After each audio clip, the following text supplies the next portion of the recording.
राज्य सरकार द्वारा आयोजित राज्य के स्थापना दिवस के इस समारोह में उपस्थित उत्तराखंड के राज्यपाल लेफ्टिनेंट जनरल गुरमीत सिंह जी, प्रदेश के मुख्यमंत्री आदरणीय श्री पुष्कर सिंह धामी जी, उपस्थित जनप्रतिनिधिगण, सभी अधिकारीगण, गणमान्य अतिथियों, सभी छात्र छात्राएं, देवियों और स्वजनों, आप सबको मेरा प्यार भरा नमस्कार। मैं आज राज्य स्थापना दिवस के शुभ अवसर पर उत्तराखंड की सभी निवासियों को बहुत बहुत बधाई देती हूँ। अपनी अलग पहचान स्थापित करने और अपने विकास का रास्ता तय करने का उत्तराखंड के निवासियों का सपना आज ही के दिन यानी 9 नवंबर को वर्ष 2000 में उत्तरांचल राज्य की स्थापना के साथ पूरा हुआ था। उस समय श्रद्धेय श्री अटल बिहारी वाजपेयी जी देश के प्रधानमंत्री थे। बाद में राज्य का नाम बदलकर उत्तराखंड रखा गया है। ये प्रसन्नता की बात है कि नई पहचान के साथ उत्तराखंड के परिश्रमी लोगों ने राज्य के लिए विकास और प्रगति के नित नूतन शिखरों पर अपने कदम जमाए हैं। भगवान शिव और भगवान विष्णु के आशीर्वाद स्वरूप देवालयों से पवित्र उत्तराखंड को देवभूमि कहने की परंपरा वंदनीय है। साथ ही पर्वतराज हिमालय की पुत्री देवी पार्वती एवं शक्ति के अन्य पूजनीय स्वरूप से ऊर्जा प्राप्त करने वाली तथा गंगा जमुना जैसी नदी माताओं के स्नेह से सिंचित ये पावन धरती देवी भूमि भी है। ये क्षेत्र जय महाकाली और जय बद्री विशाल के पवित्र उद्घोष से गुंजायमान है। हेमकुंड साहिब और नानक सत्ता से निकले गुरबानी के स्वर यहाँ के वातावरण को पावन बनाते हैं। पिछले वर्ष दिसंबर के महीने में मुझे उत्तराखंड की यात्रा करने का सुअवसर मिला था। उत्तराखंड में आने के प्रत्येक अवसर तीर्थ यात्रा का पुण्य प्राप्त करने की तरह होता है। उत्तराखंड की इस देवभूमि से मैं सभी देशवासियों के लिए दीपावली की अग्रिम शुभकामनाएं व्यक्त करती हूं और महालक्ष्मी से ये प्रार्थना करती हूं कि उत्तराखंड सहित समस्त भारत को वे धन धान्य से तथा सुख और आरोग्य से परिपूर्ण करें। देवियों और स्वजनों, उत्तराखंड की अलग पहचान और स्थापना के लिए संघर्ष करने वाले स्वर्गीय श्रीमती सुशीला बोलूनी जी को इस राज्य के सभी निवासी तो याद रखते ही नारी में संघर्ष की शक्ति के उदाहरण के स्वरूप उन्हें सभी देशवासी सदैव स्मरण करेंगे। श्रीमती सुशीला बोलूनी जी का अदम्य साहस यहाँ की महिलाओं की गौरवशाली परंपरा के अनुरूप था। श्रीमती वीरानी देवी शाह ने स्वाधीनता संग्राम के दौरान अपने असाधारण साहस का परिचय दिया था।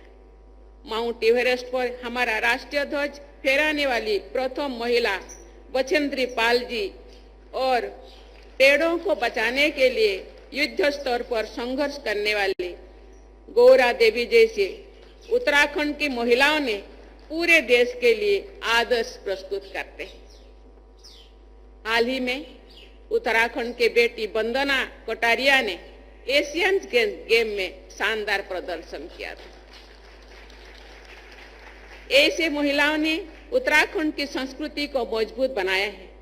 नारी शक्ति बंधन अधिनियम 2023 को अनुमति प्रदान करते समय मुझे विशेष प्रसन्नता हुई थी, क्योंकि अधिनियम उत्तराखंड सहित हमारे देश की बहनों और बेटियों के लिए राष्ट्र निर्माण में उच्च स्तरीय योगदान देने हेतु मार्ग प्रस्तुत करता है।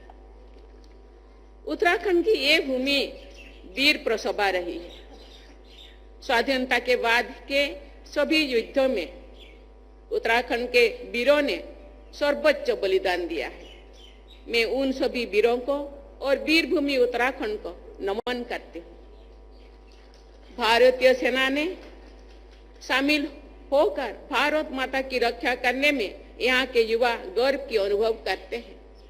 राष्ट्र की रक्षा के प्रति उत्साह का ये भाव सभी देशवासियों के लिए अनुकरणीय है। हमारी थल सेना के 2 रेजिमेंट्स, कुमाऊं रेजिमेंट और गढ़वाल रेजिमेंट का नाम उत्तराखंड के क्षेत्र के आधार पर रखा गया है। ये उत्तराखंड की शौर्य परंपरा को रेखांकित करता है। भारत के प्रथम chief of defence staff general Bipin Rawat ji इसी धरती के सुपुत्र थे। हमारे वर्तमान chief of defence staff general Anil Chauhan ji Uttarakhand की ही निवासी है। देवियों और सज्जनों, उत्तराखंड की फिजिकल और डिजिटल कनेक्टिविटी निरंतर बढ़ाई जा रही है। भारत की अध्यक्षता में हुई G20 से जुड़ी गतिविधियों के क्रम में G20 के इंफ्रास्ट्रक्चर ग्रुप की एक बैठक ऋषिकेश में संपन्न हुई थी। उस बैठक में विश्व स्तरीय इंफ्रास्ट्रक्चर के निर्माण से जुड़ी सार्थक चर्चाएं हुई। उत्तराखंड में इंफ्रास्ट्रक्चर डेवलपमेंट तेजी गति से हो रही है। साथ ही आपदा प्रबंधन पर विशेष ध्यान दिया जा रहा है। उत्तराखंड में हो रही बहुआयामी प्रगति से निवेशकों में उत्साह बढ़ रहा है। मुझे बताया गया है कि दिसंबर में देहरादून में ग्लोबल इन्वेस्टर समिट का आयोजन किया जा रहा है। इस जानकारी से मुझे प्रसन्नता हुई है कि पिछले सप्ताह तक ग्लोबल इन्वेस्टर समिट के तैयारियों के लिए आयोजित रोड शो में 21,500 करोड़ से अधिक के समझौता ज्ञापनों पर हस्ताक्षर की जा चुका है और इस राशि में निरंतर बढ़ोतरी हो रही है। निवेशकों में उत्तराखंड के प्रति बढ़ते उत्साह को कार्य रूप देने के लिए प्रयास किए जा रहा है। इन प्रयासों से उत्तराखंड के युवाओं के लिए रोजगार के अवसर बढ़ेंगे।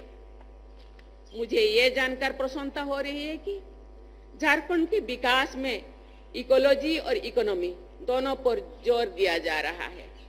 राज्य सरकार द्वारा ग्रॉस इन्वायरमेंट प्रोडक्ट यानी GEP का आकलन करने की पहल सराहनीय है। प्राकृतिक संपदा से परिपूर्ण इस राज्य में स्टेट GDP के साथ साथ स्टेट GEP पर ध्यान देने से सतत विकास का बल मिलेगा।